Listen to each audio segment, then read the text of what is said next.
I'm so happy I'm here. I'm sitting there coming up with all kinds of ideas for my talk today. Yesterday when I was thinking about it, the girls brought me out, the girls telling other girls, brought me this drink, and I drank that little sucker, and it was really good. And so I have no idea what I'm going to say today. But it's fun to be here. We're ushering in the new year, aren't we? Are we doing that? And, oh, am I talking too loud? No, is your mic on? No, do you want it on? Uh-huh. Oh, so you'll be able to hear me. Can you hear me now? No. Blew me away.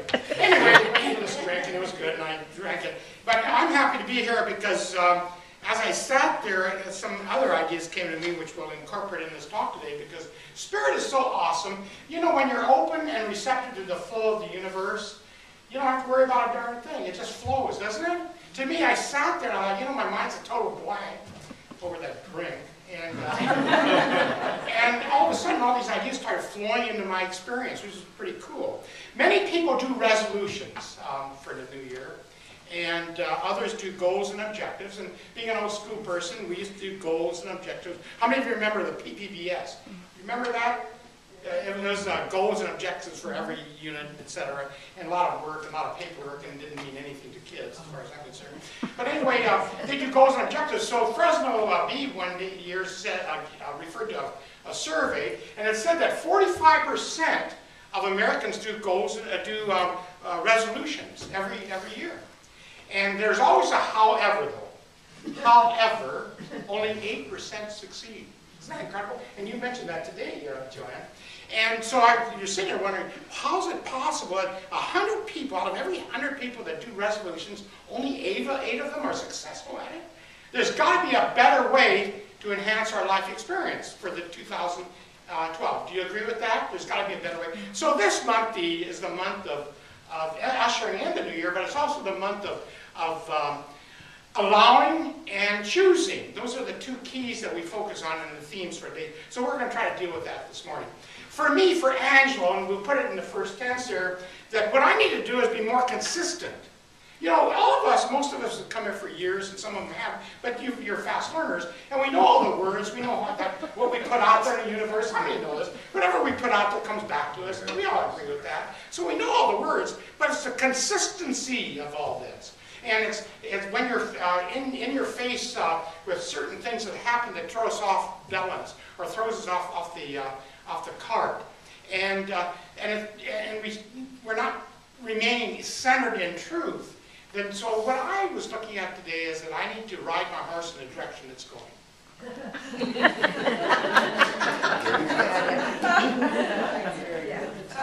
I think we all need to ride our horse in the direction it's going. And what that's referring to, it's a metaphor for today. Bear with me and I'll see if it can evolve. We're in the flow of life itself. And we're here to enjoy this vacation period of the physical. We're not here to have stress and worry about everything, because worry has never solved one iota of any problem.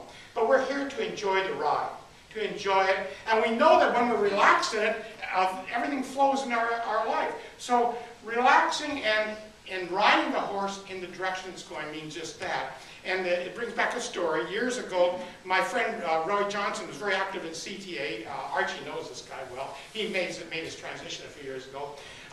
And I was involved with the California Teachers Association and politics a little bit. And so he came to me one day, and I was living in Reading, and he says, we want you to be in a parade.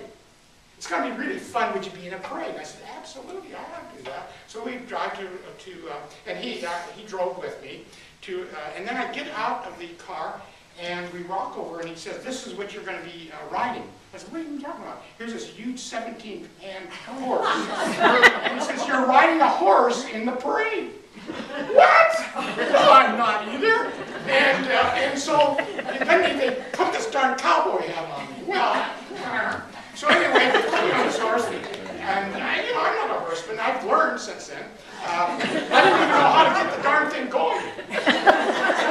And so I get in the parade and they're leading me along, and this is what came up, by the way, inspiration. I said, you got to talk about the horse story. So anyway, I'm in this parade, and I got it moving, and it was going, but it started going faster and faster. And I didn't know how to stop it. And so finally we get to the review stand, my hat's flying out. I'm going, and they clap, oh, I got a ribbon.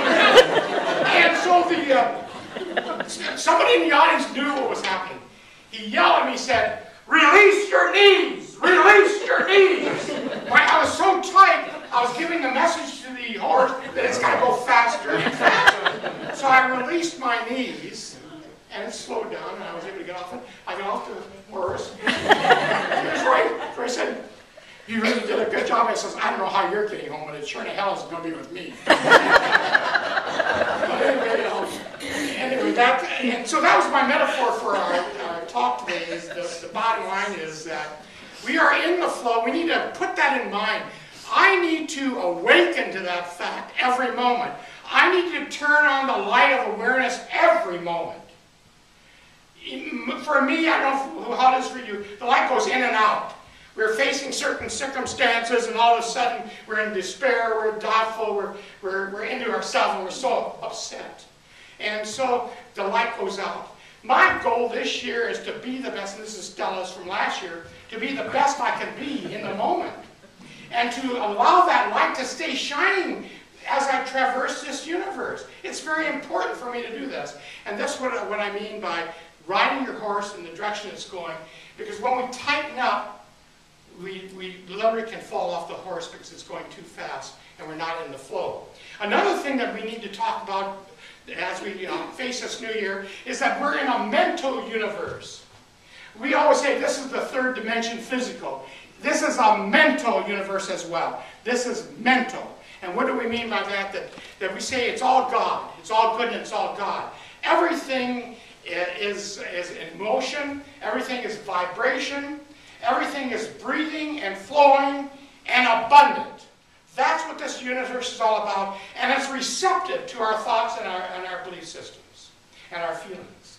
This podium, the chair we're sitting on, walking with, the walls ourselves, we're all dynamic, living creatures, all of it. At the very, very core, the tiniest core of our quantum beingness is a living, eternal being. Each one of us has a community of this, a community of cells that are thinking, that are intelligence, that relate to everything we do. It's kind of interesting when we start looking at this, because once we realize what is the dynamics of our relationship to where we are, we don't need rules and regulations, we don't need goals, we don't need resolutions, because all resolutions do is bring into our experience and we demand things of the universe that are things that aren't that important. Even relationships. Losing weight. I mean, how many of us have resolutions on losing weight every year? Resolution. We had a dynamic speaker called Carol years ago. I don't know if any of you remember her. She showed up late. It was, I had to give a spontaneous talk that day. But she wanted to talk about free will and spirituality. My friend Dennis Merritt Jones, who's also a very articulate person who does seminars, I noticed on his website this last week that he stated, "I'm not playing the game of resolutions anymore. I'm not going to play that game." And because resolutions depend on willpower, and willpower is in that part of our conscious mind that is kind of flaky. It gets tired easily. It gets bored. It's restless. How many of you have that? I have it. It gets restless. And then it goes off into a tangent. It's going here or there. You wonder, with that. Last night, for example, I was thinking about my car wouldn't start, and then somebody came over and said, "Would you work on my car?" I'm not a mechanic. And then all of a sudden, he raises the hood of the car, and there's mud all over, and there's this pole. What's that all about? My mind goes into all kinds of directions, and if we're depending on willpower, forget it, and it's not going to do us any